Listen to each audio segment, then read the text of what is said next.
So guys, एक और बार फिर से निकिता और उसके पूरे ग्रुप ने अपनी औकात दिखाई और गेम को अनफेयर तरीके से खेलना शुरू कर दिया। तो चले जानते हैं ऐसा क्या हुआ बिग बॉस के घर के अंदर। सो गाइस, जैसे कि हमने कल बिग बॉस मराठी के लास्ट एपिसोड में देखा कि अंकिता को सत्य के पंचनामा वाले रूम में बुलाया जाता है और फिर उससे पूछते हैं कि तुम्हारा अपने ग्रुप में सिर्फ डीपी के ऊपर ही भरोसा है, क्या ये बात सच है?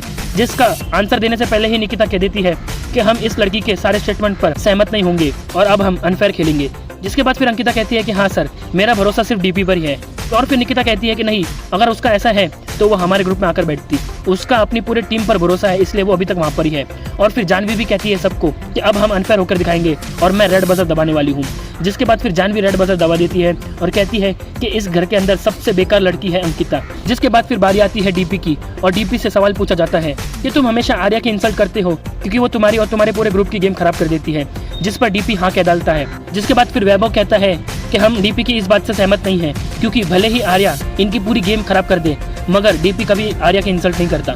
और फिर लास्ट में बारी आती है सूरज की और सूरज के ऊपर ये आरोप लगता है कि तुम्हारी टीम के हिसाब से तुमको गेम समझ में नहीं आती है। जिस पे सूरज कहता है कि हाँ सर, ये बात सच है।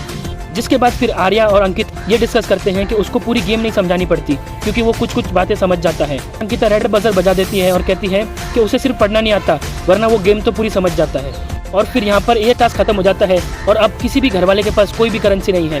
तो अब देखना ये होगा कि आगे बिग बॉस सभी घर वालों के साथ क्या करते हैं। आपको क्या लगता है हमें कमेंट करके जरूर बताइए।